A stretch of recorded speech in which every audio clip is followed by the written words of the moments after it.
سلیمان علیہ السلام نے ہدہد کو رپورٹنگ کے لیے بھیجا تھا. اس میں اللہ سے توبہ کر لیں, مرد داڑیاں بڑھا لیں, مرد پہ داڑھی اچھی لگتی ہے, اللہ کے نبی کا حکم ہے. اس سے یہ بھی پتہ چلتا ہے کہ دنیا کی کوئی بھی حکومت ہو, فوج ہو, اس کو خفیہ ایجنسیوں کی بہرحال ضرورت پڑتی ہے جو رپورٹیں لا لا کے پیش کریں.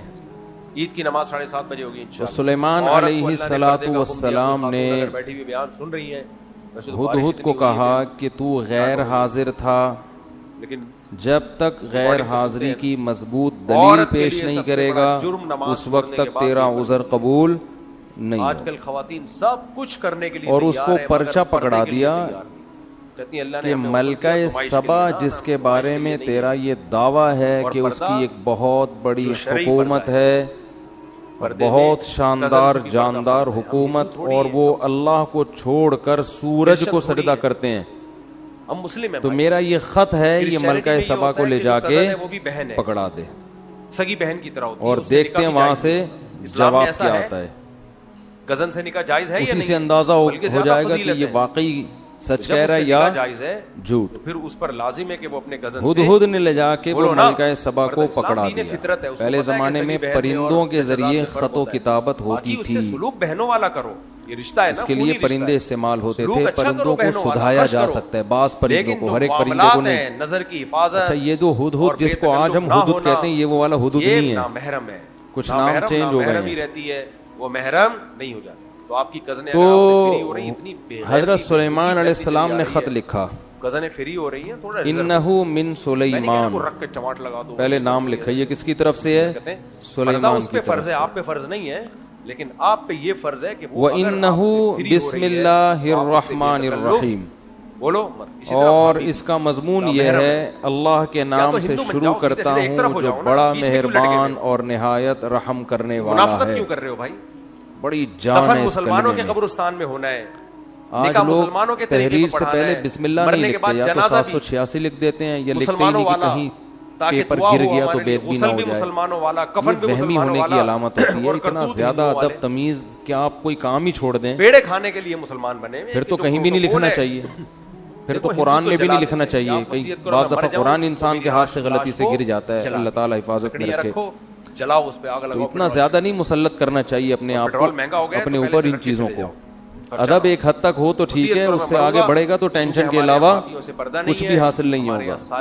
آج کسی نے بتایا کہ میں واش روم میں جب پیشاب کر کے فارغ ہوتا ہوں کمبورڈ میں تو چھینٹیں پڑتی ہیں, ہندوؤں والے, تو اس میں پوری ڈیٹیل پیش کی تھی. پانی زیادہ ہو تو پیشاب کی مقدار کم ہو تو پھر چھینٹوں کا کیا حکم ہے, پانی کم ہو پیشاب زیادہ ہو پھر چھینٹوں کا کیا حکم ہے, چھینٹوں کی تعداد اتنی ہو تو کیا ہے, پوری رپورٹیں. میں نے بولا بھائی تو استنجا کر کے پتلی گلی سے نکل جائے, تھوڑا احتیاط کرو کہ چھینٹیں نہ پڑیں, باقی اتنا رپورٹ پیش کرنے کی ضرورت نہیں.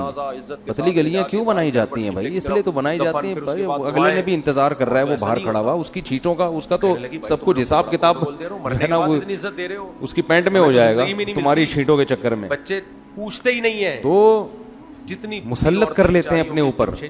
تو بعض لوگ ادب تمیز کو مسلط کر لیتے ہیں بہت زیادہ. کیوں؟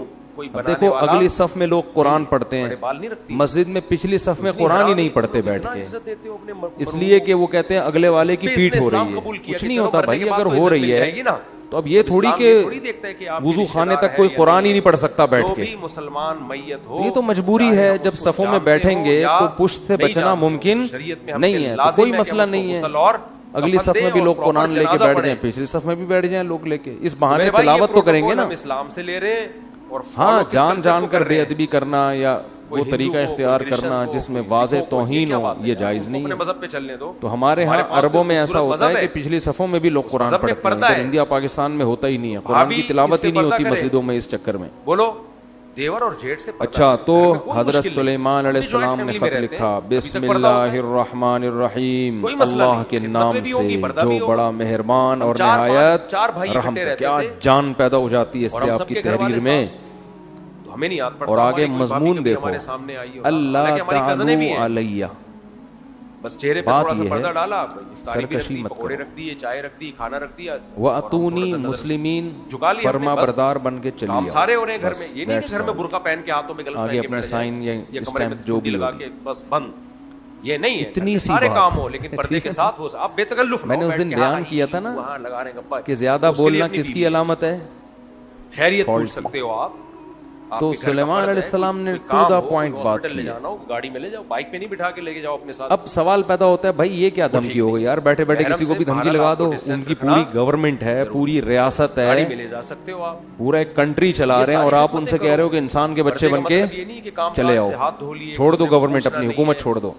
سب کی دعوتیں کرو. اصل میں سلیمان علیہ السلام نے بسم اللہ الرحمن الرحیم کے لفظ میں میسج دے دیا تھا محرم نامحرم کا فرق کہ زمین پہ حکومت کا جو اصل حق ہے وہ اللہ کو ہے, اور جو آدمی نامحرم اور نظام کس کا چلے گا؟ اللہ کا. اس کے علاوہ کسی کو زمین پر حکومت کا حق حاصل نہیں ہے. ایک نعمت تو اللہ اس کو عطا, ہاں طاقت کے بل بوتے پر کوئی کہ اس کے دل غلبہ حاصل کر لے بھرپور طریقے سے تو سامنے والے میں اگر طاقت نہیں ہے تو صبر کرے. لیکن سلیمان علیہ السلام میں پاور تھی, اور جو منہ مارتا رہتا ان کے ہاں سے طاقت کے زور سے اسلام پھیلائے, اس کی زندگی تو کفر کس زور سے پھیلائے؟ کیا وہ جلیبیاں کھلا کے پھیلائے, لڈو کھلا کے پھیلائے؟ دنیا میں جتنی حکومتیں بنی ہیں طاقت کے زور سے ہی بنی ہیں.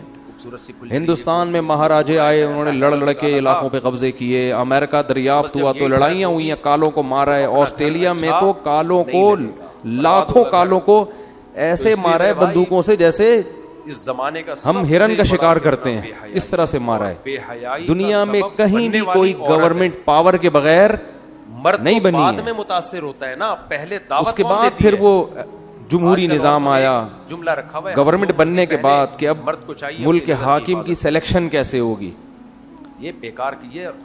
تو اپنے اسلام نے کیا حکم دیا, اور اسلام تو طاقت کے زور سے پھیلا ہی نہیں ہے. ایک شخص آپ دنیا میں ایسا نہیں دکھا سکتے جس کو تلوار رکھ کے مسلمان کیا گیا, ایک شخص نہیں دکھا سکتے آپ ایسا. جب کوئی عورت ادھورے کپڑوں میں تو سلیمان علیہ السلام کے پاس چونکہ پاور تھی نا, جب آپ کے پاس پاور ہوتی ہے تو آپ زیادہ لمبی چوڑی باتیں جو ذریعہ بن رہا ہے وہ بھی برابر کا گناہگار جب ہوتی ہے نا. کبھی آپ نے دیکھا کوئی چرس دیکھو ایک باڈی بلڈر نے اپنا واقعہ سنایا, بہت ڈولے شولے بنے ہوئے بڑے لمبے چوڑے, اس کو پکڑا, کسی سے پھڈا ہو گیا نا, جس سے پھڈا ہوا اس نے اس باڈی بلڈر کو دیکھا نہیں تھا, بس ویسے ہی لڑنے چلا گیا. گھر میں تو نے میرے بھائی کو چھڑا دے, تیری ایسی کی تیسی, جا کے دروازہ نوک کیا. اب یہ بلڈر مجھے خود اپنا واقعہ سنا رہا ہے. ترغیب دی نہ بولا, بلڈر کا دروازہ لوگ نوک لے کے کیا, جا رہے ہوتے ہیں. حکومت مان لے گی, باریک سا دبلا پتلا, حکومت بولے گی جو نوک کرنے والا ہے. کیوں بن رہے ہو؟ تو بلڈر جب کہتا ہے, مجھے کہتا ہے جب میں گھر سے باہر نکلا نا تو مجھے دیکھ کے نا وہ ایسے غصے میں غضبناک آگ بگولا ہو رہا ہے. مجھے ڈر یہ لگ رہا تھا کہ جتنا اس کو غصہ آ رہا ہے اس کی صحت اتنا غصہ افورڈ نہیں کر سکتی. یہ تو میرے الفاظ ہیں, یہ انہوں نے کچھ اور کہا تھا, یعنی اس کی تعبیر میں کر رہا ہوں اپنے الفاظ میں کہ اس کی جو صحت ہے یہ اتنا غصہ افورڈ نہیں کر سکتی. تو کہہ رہے وہ ایسے یوں مسجد میں حکم دیا ہے, عورت اگر ہنسی آ گئی, خوشبو لگا کے, مجھے لگا کہ یہ تو یہیں کہیں پگھل نہ نماز پڑھنے آ رہی ہے. تو کہہ رہے مجھے ہنسی آ گئی, میں نے کہا یار جو وہ چلا گیا بڑے خوشبو لگا کے مردوں میں جائے وہ کیا ہوا, اس پر غالباً حدیث کا پاور ہے نا. اللہ کی زیادہ لمبی چوڑی باتوں کی بولو اتنی شدید ضرورت نہیں ہے. قرآن نے حکم دیا لا پوائنٹ بات صحیح مسئلہ حل ہو جاتا ہے. اسی طرح یاد رکھو جب کسی باطل سے بحث ہوتی ہے جو گھروں میں تم نے تو زیور باطل سے پہنا ہوا بحث میں ہے, بھی لمبی چوڑی باتوں کی ضرورت تو پاؤں نہیں اتنی ہوتی, زور سے اور زمین باطل کی عادت ہوتی ہے باتوں کو طول دیتا ہے. پازیب کی آواز. میری کچھ دن پہلے بحث ہوئی تھی تقلید کے موضوع پر, میں نے پوچھا تقلید کسے کہتے ہیں, انہوں نے کہا بغیر دلیل کسی کو ماننا, اور یہ حرام ہے. بے حیائی کا طوفان دیکھو. تو میں ایک بات پہ اڑ گیا تھا کہ صحابہ نے بھی تو بہت سے تابعین نے تو صحابہ کی بات کو بلا دلیل فالو کیا ہے, تو یہ کیا ہے؟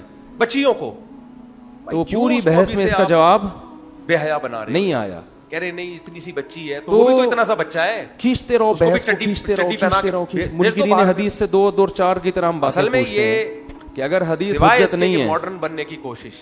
تو یہ جو قرآن نے کہا ہے کہ نبی ڈیفائن کریں گے کہ قرآن میں کیا لکھا ہے, یہ دکھانے تو وہ نبی کا ڈیفائن کیا ہوا کہاں گیا؟ لیکن لڑکا ہمیں تو یہ حدیثوں میں ہی ملتا ہے. اگر یہ غلط ہے تو پھر صحیح کہاں ہے؟